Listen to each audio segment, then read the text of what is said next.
Greetings. Welcome to ITR Live. I'm your host, Chris Hagenow, and we are back here in the Hendrickson Library at the Institute for the Preservation of Western Civilization. I'm joined here with John Hendrickson himself, and we've got another fun-filled, action-packed episode planned today, don't we, John? We do, yes, yeah. Now, I guess it's a construction update. It's not really. However, you spent some more time with the library here since we've last been here in studio. Yes, yep. So what's new in the library? Well, we've been reshelving books and organizing. We're still work in progress, but it's getting close to being done. Yeah.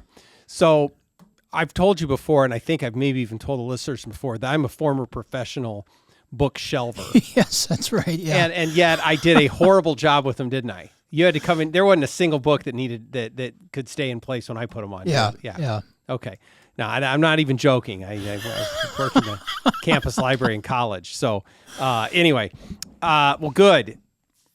Does it feel good just to be here in and among the collection? It does, yes, yeah.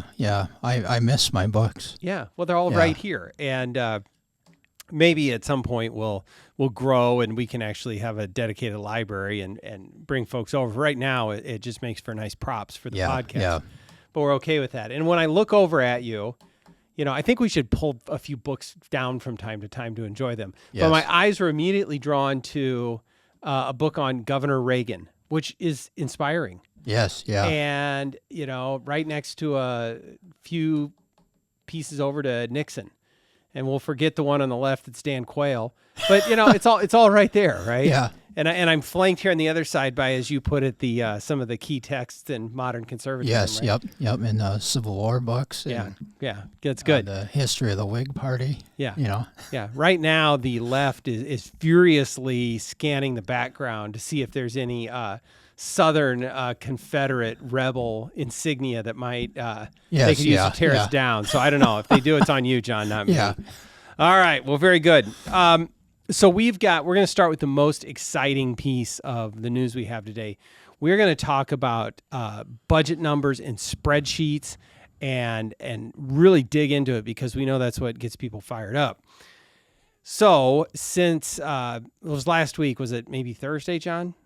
Yes, I believe so. So the Revenue Estimating Conference in Iowa met.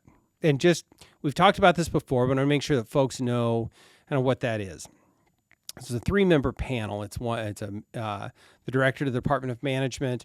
It is an appointee from the Legislative Services Agency, so you got one from the governor's office, one from the legislature, and then a private sector member. And the three of them each have their estimates of what they think the state is going to collect in tax revenue for the current fiscal year and in the next fiscal year. And that is the basis that the legislature uses when they plan expenditures for the next year. So here's how much money we think we're going to have, and we go from there.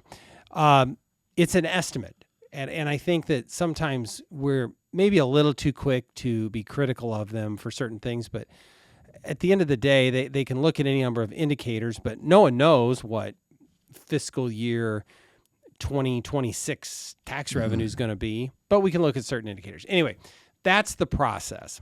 And so they meet 3 times a year, October, December, and March. Okay. So this is kind of the first preview look at it. The one in December becomes the foundation for the state budget. And then in March, they use that if it goes down. Anyway, so we had the October REC meeting. And just in broad brushstrokes, John, what did the REC have to say about state revenue collections? Yeah, so a couple different things came out of that. First, Director Paulson, who is heads the Department of Management, had said that Iowa's fiscal foundation remains strong, and I think that was one of the main headlines coming out of it. And basically, what the REC did is they forecasted the revenue, which still is coming in fairly strong, even with the tax cuts coming in. And so we will see a decrease in revenue of about 500 some million for both fiscal year 25 and fiscal year 26, and that's because the tax cuts, which was anticipated. John, I'm going to stop you right there because this is a critical point here. Yes. Yep. Yes, the expected revenue went down by about $500 million for both the current fiscal year and the one we're looking into. That was absolutely expected, and it was completely by design. Because the state was running such a huge surplus, is that it made sense to draw down those rates to right size, to match up the revenue and the expenditures. And so the left, predictably, is running to say, oh, look, this is doom and gloom. This is the tax cuts coming home to roost. No, this is exactly what the intention was to, because Iowans were being overtaxed, in addition to just the philosophical belief that you and I have that we should cut tax rates. But don't be distracted by the spin coming out of the left and the liberal media that this is because things are somehow gone awry. That's absolutely what was meant to be done, completely expected. That's absolutely right. And a lot of the headlines from the REC was that, the tax cuts are costing the state. And what they forget is that where did this money come from to begin with? Yeah. It comes from the taxpayers. And as Governor Reynolds has said repeatedly, Iowa has been over collecting from taxpayers, and what they're doing is they're giving this money back in the form of income tax cuts. And so that's one of my pet peeves too, is that whenever they talk about a tax cut, the media, or especially those on the left, they always use terms of it's costing government. Yeah. And it's not government's money. It is the taxpayers' money. That's where it originated from. And, the surplus for fiscal year 24 is over $2 billion. Yeah. That's a huge surplus. Right. And this is something that I came to see very early when I got elected to the legislature years ago, is this mindset that the money in the state treasury that was coming in by way of tax was somehow this mystical pot of government money that just sort of appeared, that to belong to government, to dole out, to benefit the people. And it was very clear to me that this stark difference of opinion when, I thought that money belonged to the taxpayers, and the taxpayers paid it in exchange for certain services from government. And so, but it's still, to this day, and so when you talk about drawing down a surplus amount, if for those folks on the left that have the mindset that money belongs to government, they think that money is being stolen from government and given away, and you hear it permeates the rhetoric they have against, say, Governor Reynolds. Yeah.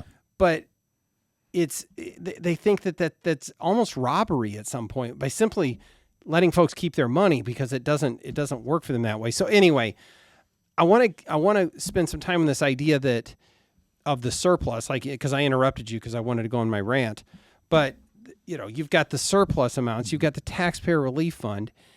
And yet, okay, so we see that revenues, as anticipated, have shrunk. What next? What then happens to these surplus amounts and the taxpayer relief fund? They're both projected to grow, and so even with revenues declining with the phased-in tax cuts, based on the latest REC estimates and from LSA, Legislative Service Agency, we still see surpluses continuing to grow. That's with the built-in increase in certain expenditures that are coming up, as well as, so for example, the Taxpayer Relief Fund, $3.7 billion. That's projected to grow to $3.9 billion in fiscal year 25, and then even higher, over $4 billion in fiscal year 26. So, we phased in the 3.8 flat tax starting in January. We may not even need to tap into the taxpayer relief fund to cushion the budget, if as long as they keep on being prudent about spending. And you know, as you and I have talked about before, the legislature has the spending has been slowed, and so nothing has really been cut. The other thing is that both the emergency funds, the cash reserve fund and the economic emergency fund, both of those are filled at their max. Yeah. And those are also projected to continue. So it's not that we're seeing a crisis in revenue, and so these tax cuts are not gutting anything. And you know, and this is because, and this is why I think it's so important, and this is why conservative budgeting is so important, and this is why the legislature and the governor has done such a good job, is that they have provided the fiscal foundation for pro-growth tax cuts and to make sure that Iowa is on a strong footing. And that's the reason why we're in such a good shape in comparison to other states that, you know, if tax and spending works, then, you know, we would see better results from California and Minnesota and New Jersey and Illinois. And we're just not seeing that. And so the evidence is clear that that really Iowa's in fairly good shape, and I think Director Paulson was right. Now, the other thing that Director Paulson said during his comments during the REC meeting was that where things get a little shaky, and this is not the fault of Iowa, but it's some of the uncertainty in 2026 because as we were talking with our good friend Tom Sands about, you know, what happens with the Tax Cuts and Jobs Act, what happens on the federal level with some policies, and then you see some questions that come up that may implicate, create some financial difficulties for Iowa. And if you haven't had a chance to listen to our conversation with Tom Sands that we had last week, folks should go back and do that because we go kind of deep into that idea of what happens with the expiration of the Tax Cuts and Jobs Act. So that's a good reminder, John. So, and I'm trying to find a way to make this point that, well, let me back up. So we see this $500 million or so reduction for fiscal year 24 and fiscal year 25.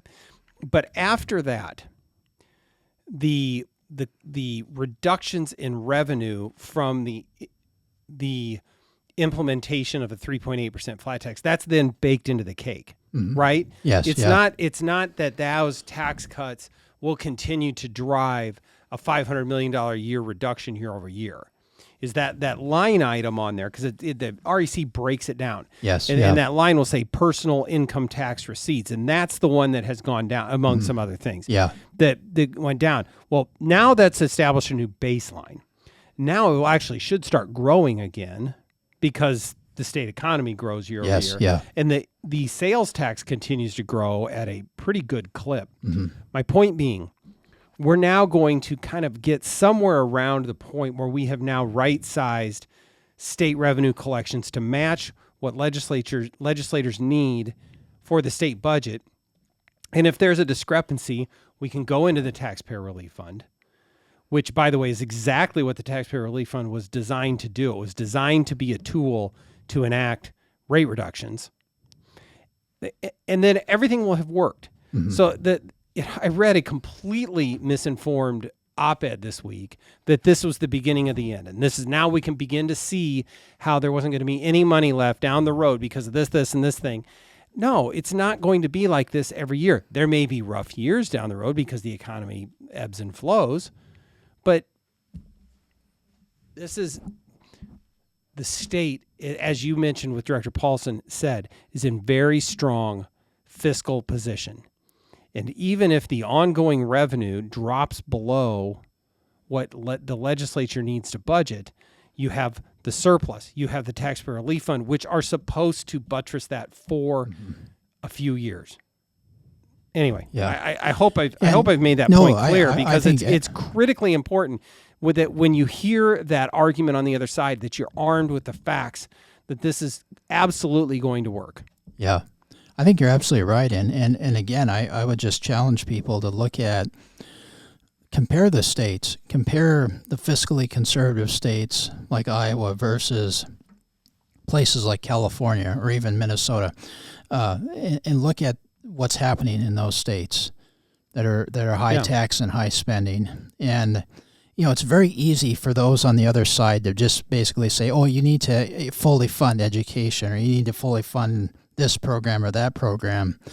It's very easy for them to say that, but that just because you fully fund something doesn't mean you get better outcomes of it. And that's just another myth out there. And so, the left is very good at saying, let's just throw money at stuff. And whether it's at the national level or at the state level, throwing money at something doesn't necessarily lead to a better outcome. Well, I'm sorry, go ahead, John. Well, it didn't work for Franklin Roosevelt, didn't work for Lyndon Johnson. It's not working for Tim Walz in Minnesota. It's not working for Gavin Newsom in California. I mean, the tax and spend agenda just doesn't work. So I'm glad you said that, because I'm going to shift gears on us here, John. Speaking of throwing money at something, do you think it's going to work in downtown Des Moines? As we literally are throwing, almost literally throwing money at a proposed soccer stadium, professional soccer stadium. I don't think it'll work. So just today, the Polk County Board of Supervisors, on a 3-2 vote, approved $10 million more on top of an original $7 million investment going to Kyle Krause of Come and Go fame for a downtown soccer stadium. This just recently, on top of the state of Iowa giving $23.5 million. And on top of all of that, for a privately owned soccer stadium or soccer club, I gather that this is some sort of a foundation that's going to own it at some level, they're still $20 million short. Okay, so we've thrown the money at the problem, still don't have enough to start construction, and do we think this is going to work? Is this going to be the thing that solves everything for downtown Des Moines? Are taxpayers right to be skeptical of this? I think so, and we can look at we should invite our friend John Mazzina to come on and talk, because he's done a lot of work on a lot of these stadium issues. But whether it's a situation like this or a professional team, like a major league NFL stadium or something like that, there's always this idea that if you subsidize an arena, a stadium, a ballpark, the argument is it's going to have this economic impact that's going to pay for itself, because all the economic activity that's going to come in. And oftentimes what happens is it doesn't work out that way. And I think this is the same way, especially when we have such a property tax problem in Iowa. And so this here again is you have what I would consider a special interest project. That's getting not only money from the county, but also economic development money as well. For it. Look, I'll be perfectly transparent here. I hope it's a huge success, because that would be good for everyone. Mm-hmm. I'm a soccer fan. I don't know if I'd go to a game, but I might once in a while. Probably good for another thing to do in Des Moines. And it's on a site that needs some cleanup, environmental. I hope it's a big success. I also don't think that it requires this level of this level of taxpayer money. Now, let's be clear. We know that the overwhelming majority of Iowans believe that they pay too much in property taxes. Yeah. This is property tax money. Yes. This is not government's money. Like we just got done talking about, John, they are spending property tax dollars from the vast majority of Iowans that think they are overtaxed. And instead of providing them police services, fire services, essential services, fixing the roads, instead of those things, they're getting a soccer stadium for a privately held soccer club. I hope it's a success, but this is not what property tax dollars are supposed to go towards, nor is it what's supposed to be our state tax dollars to go towards. Yeah. We sort of accepted that there's this economic development thing that we do where we kind of splash some money around to draw these preferred projects in, but this is not an essential function of government. No. If we're separating wants from needs, we are into the wants. Yeah. Not the needs. No, I think you're absolutely right on that. And I'll be honest, in here, every once in a while, we need to make this clear that we're not always just flying the Republican banner around here, John. Mm-hmm. This $10 million was 2 out of the 3 votes for it were Republicans. And they're both lame ducks. They're on the way out. Make it easier for them politically to vote for it. I don't know how it goes behind the scenes, but I don't know. It's frustrating.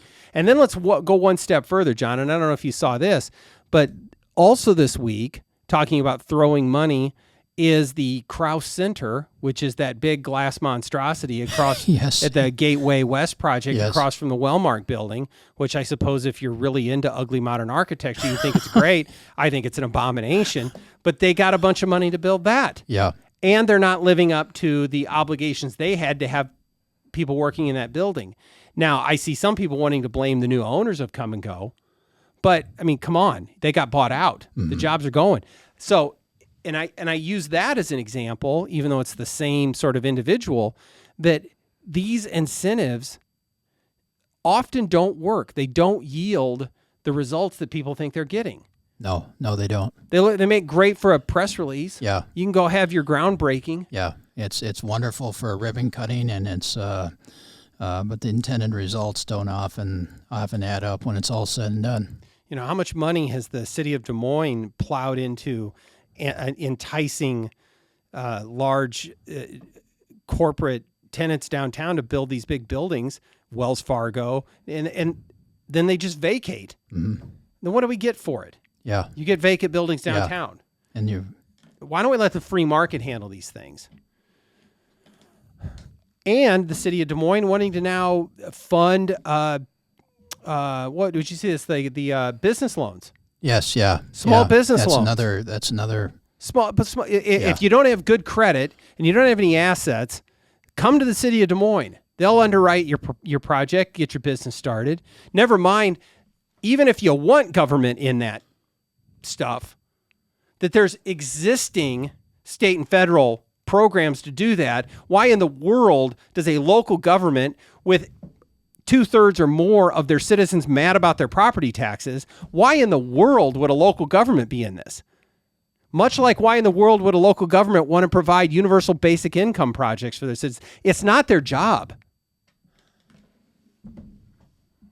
Oh, well said. I left you speechless, John. Yes, come on, let's go. I can't say anything better. All right. Well, let's talk about property taxes a little bit more, John, because you had another great article that you co-authored with Pete Sepp from National Taxpayers Union. Yeah. What did you have in that one? Well, we kind of on a more broad scale, but kind of summarizing what you were saying. But Pete and I were talking about how Iowa has an opportunity to really set the stage as being an example for really Iowa being an example for other states how to do property tax reform. And as we know, a lot of states are struggling with how to do property tax reform. Yeah. And Nebraska, our neighbors to the west. Yeah. Flailing. And what we argued in here, and it's, as regular listeners to this program know, is our solution is that you focus on the spending. Yep. And so what Pete and I wrote about is that if you really want to get to the heart of high property tax and provide property tax relief to your taxpayers, you have to limit local government spending. And so that's what we wrote about. And we think that Iowa is in a position to be a national leader on this, because other states are trying all kinds of other gimmicks, whether it's shifting more to their general funds or trying to buy down rates and do all these fancy things or a combination of things. We think Iowa has an opportunity to really, really do something unique that would actually solve the problem instead of creating more problems. Yep. The solution to Iowans' frustration with their property taxes is not to rearrange the deck chairs. There is not a magical formula that if we rearrange things and move this pot of money over here and change this formula and do this with the assessment. No, that's not the solution. All you're going to do is make people mad, because you're going to do something for them that they don't understand and doesn't yield results. Yeah. What you got to do is, because local governments are so wrapped up in their next building project or their next soccer stadium or their next glass cathedral or their business loans, because they won't stop, it is incumbent upon the legislature to make them stop. There is no other solution. Yeah. And you're right. You're not going to get property tax relief by subsidizing soccer stadiums. And that's not the path to go. I mean, you have to limit your spending. And you and I have said this repeatedly, but this is where local governments throughout Iowa can learn from the state, learn from Governor Reynolds and the legislature. Watch your spending, be prudent with your spending, and you can then lower your rates, just like they've done with the income tax. It's actually, but it's hard to say no. I mean, that is one of the most difficult things, because there's all these projects out there. There's all these special interests yelling and screaming for more money, and it's easy to everyone wants to be popular, and they want to be invited to the fancy press box or at this new soccer stadium probably, or maybe someday get their name on one of those buildings. Yes, yeah. That's another thing we're going to talk about one of these days, John. Yeah. Well, okay, go ahead. And so it's a lot harder to say no.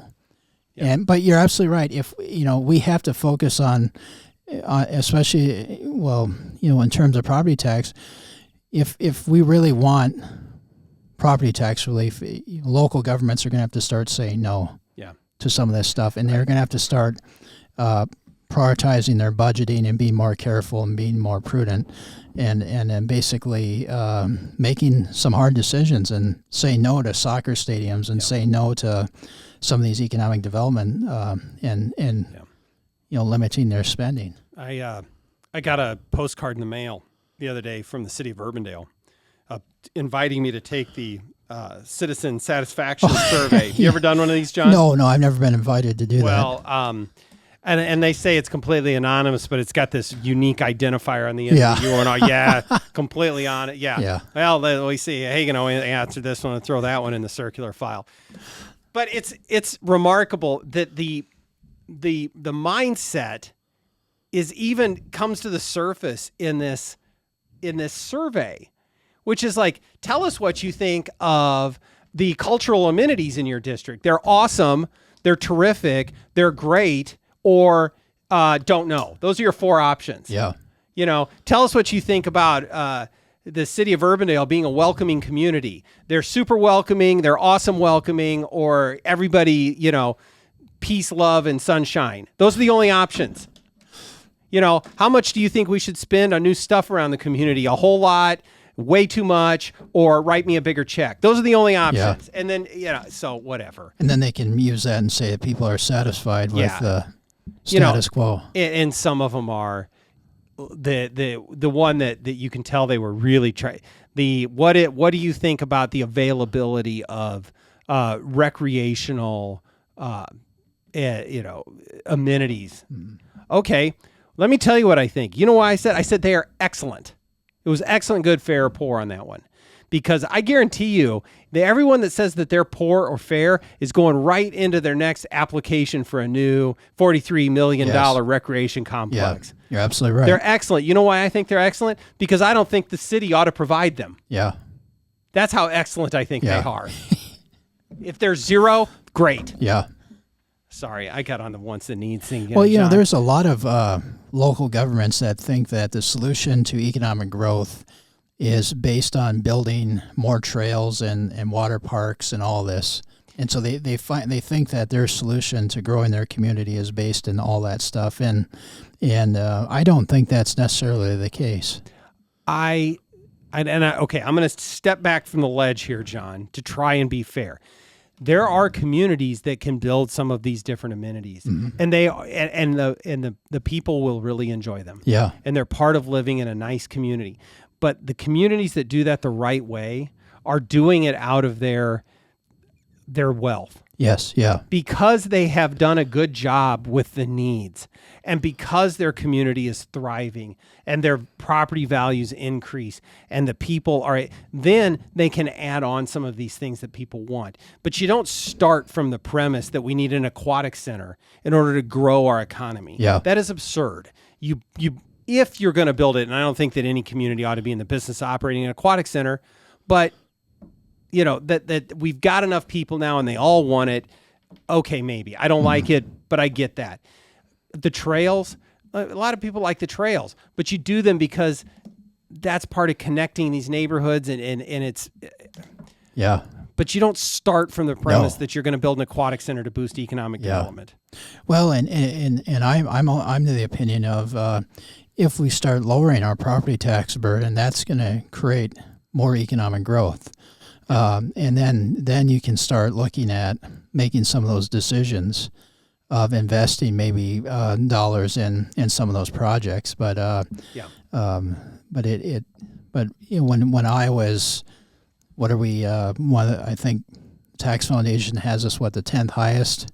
We're in the bottom quartile. Yeah, sure. Yeah, and so it's we've got a serious problem, and that's not just bad for residents, but it's bad for small business owners. That has an impact on the economy, especially in the rural parts of the state. Yep, that's right. Well, I would encourage folks to go back, and it's on our website, read this article you had with Pete Sebb, because I think it really does kind of, just at a very basic level, set forth what the problem is, how we got here, and what has to be the solution going forward, which is to limit spending. Mm-hmm. And if I know we have legislators that are listening, you're not going to do it by changing a formula.